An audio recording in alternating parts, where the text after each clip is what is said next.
Good morning. My name is Susan Reardon. I'm the staff hearing officer, and I call the meeting of Wednesday, March 27th to order. First on the agenda is requests for continuances, withdrawals, postponements, or addition of ex-agenda items, and I haven't received any requests for any of those, so we'll just hear the one item. Under announcements and appeals, I have no recent announcements nor appeals. Is there anyone in the audience who would like to address the staff hearing officer on items not on our agenda? Seeing no one, we'll go to the first item, which is 121 La Vista Grande. If the applicant would like to come up to the table. Good morning. Good morning. Anytime you're ready, Ellen. All right. So we have, we're here today to discuss a modification for an interior setback mod to allow for the as-built residential addition within the required 10-foot interior setback. This is 7,581 square foot lot in the RS15 zone. It's developed with a single-story single-family residence with an attached front covered entry, a carport, a one-car carport, and then a pool in the rear.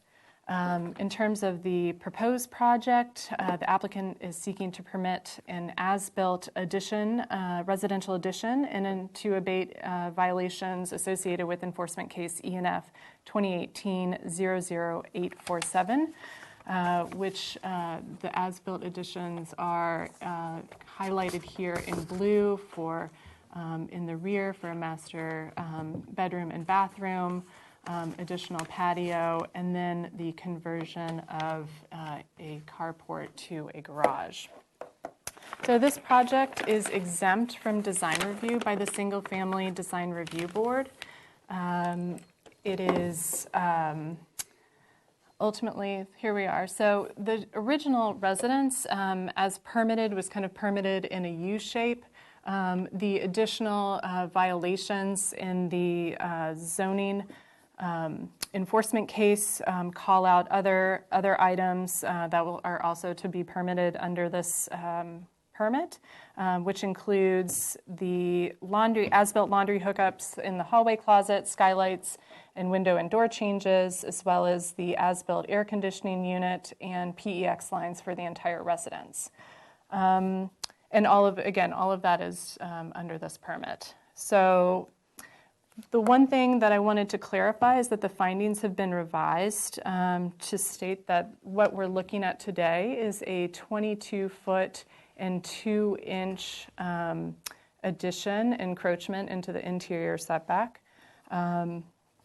The staff initially characterized the interior setback modification as a 2-foot, 2-inch by 3-foot, 5-inch area, but after further review determined that the as-built residential addition does not meet the allowances for additions to non-conforming development specified in Municipal Code 30.165.050 C2, and that's for first floor additions in the interior setbacks. So Title 30 outlines circumstances in which a non-conforming carport can be converted to a garage without a modification. However, this carport was never legally converted to a garage with the required building permit. So there's no existing legal floor area or existing exterior wall here that's within the interior setback. So after further review, staff determined that the complete length of the as-built residential addition, the 22 feet by 2 inches, is the subject of this requested modification for the interior setback. Ultimately, staff, despite the length change, staff remains supportive of this proposed encroachment in the interior setback because the proposed changes secure an appropriate improvement on the lot, and it will promote uniformity of improvement of the existing structure. Specifically, the carport, as it was permitted, the actual addition follows the line of the roof structure, which again is uniform with the existing location of the roof. The landscaping, specifically the hedges on the eastern interior lot line, are 8 feet high. We think that that's going to, that would ensure reasonable separation between the two single-family residences as an appropriate height and the ability to limit any kind of noise and privacy concerns. The actual addition of the master bedroom and ensuite bathroom is also an appropriate improvement to the existing structure, given that this is a very normal type of development to occur and an important and common amenity in the Santa Barbara area. And it improves the overall residence from a 2-bedroom, 1-bath to 3-bedroom, 2-bath. This project is exempt from CEQA under categorical exemptions 15301, existing facilities, and 15305, minor alterations and land use limitations. Staff has not received any inquiries about this proposed modification via letters or emails or any other kind of phone calls or visitors wishing to comment on it. Okay, great, thank you. I don't have any questions at this time.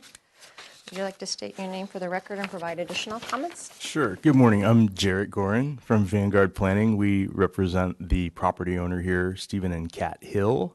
Actually, they're not the property owner anymore, but they were the property owner at the time we initiated this case.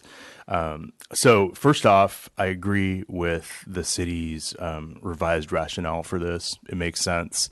So I don't think it changes anything about the findings that you'll ultimately need to make, but anyway, I agree with you. So I have some additional photos and things I can present to show you what's going on, just some history on the project. This was a real challenge for us when we prepared these plans. We always like to do a very detailed floor plan of what is quote unquote approved, which is what's in your archive plans, and then what's existing, and then we're permitting the delta between those two things. So this is what we ultimately came up with accurately to represent the approved. Some of the archive plans don't match each other. They're all off by only a couple of feet though, so they're pretty accurate. So this was the original house, just sort of this, I don't know, half H shape, very small house. And it had this carport built. It showed the carport built right here.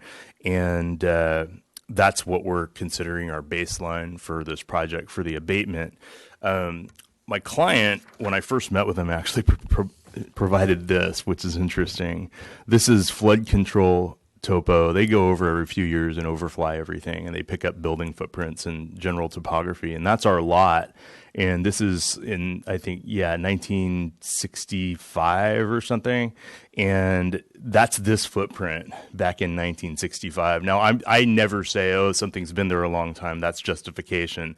But this is just for background. I just thought it was interesting that that's actually how long ago that this happened. Well, it's also good, and it shows the development pattern that really all of them appear to be built, at the 5 foot. This is, I know, an estimate in terms of the lot line versus the house structure, but a lot of them don't provide the 10-foot. You're correct. I think this whole subdivision was built out, it looks like, to 5 or 6 foot setbacks on both sides. And then the zoning changed later to a 10-foot setback. So almost every structure in the neighborhood is consistent with the way this structure is developed.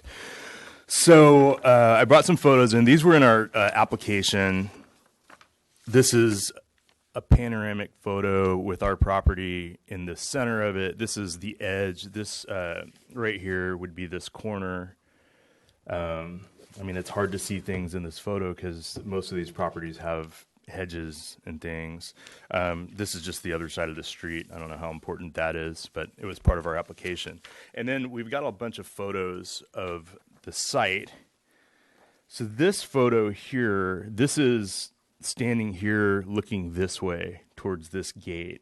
And I think one of the critical things with this modification is that there's no penetrations in this wall. It's a solid wall all the way along. So there really isn't any potential that there's going to be impacts from noise or light or anything onto the adjacent property. And then you can see it better in this photograph.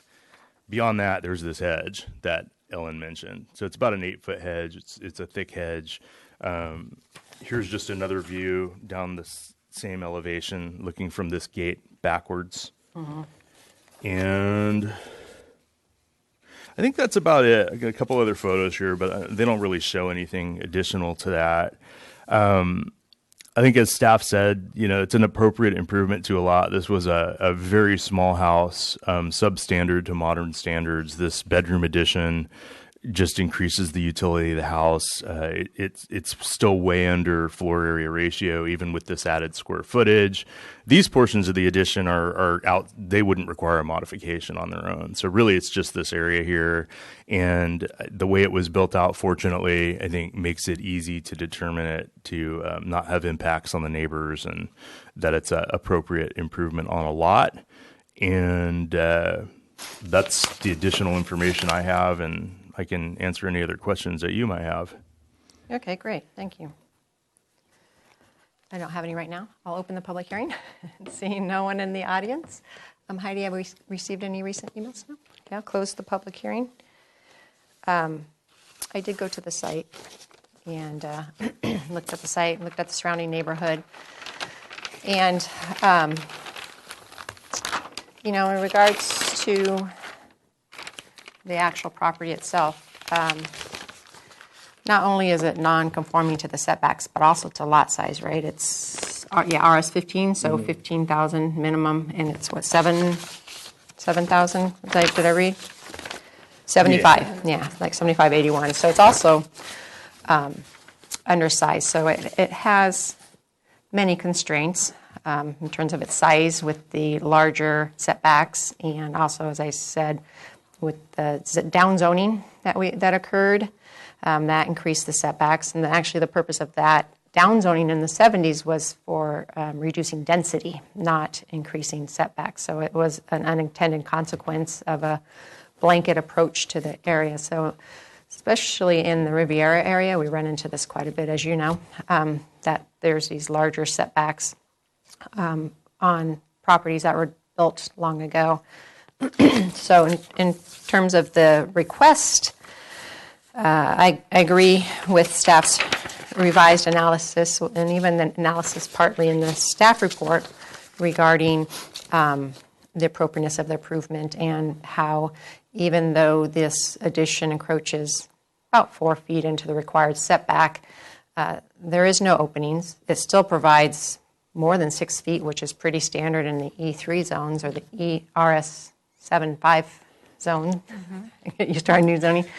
And as shown on this elevation or aerial, it is consistent with the pattern of development in that area, and that they are closer to the interior setback than the 10 feet. So given all those situations, I could approve your project with the changes in the findings to recognize all those things I talked about. And staff's not proposing any conditions, and I don't feel the need to add any conditions to be able to make those revised findings. So I'll approve your project as submitted. My action is appealable to the Planning Commission within 10 calendar days, and they also have oversight authority of all my actions, and if they felt this warranted additional discussion before them, they could call it up during that same 10-day appeal period. And if either of those would happen, Ellen would contact you. Thank you. Great, sure. I adjourn the meeting.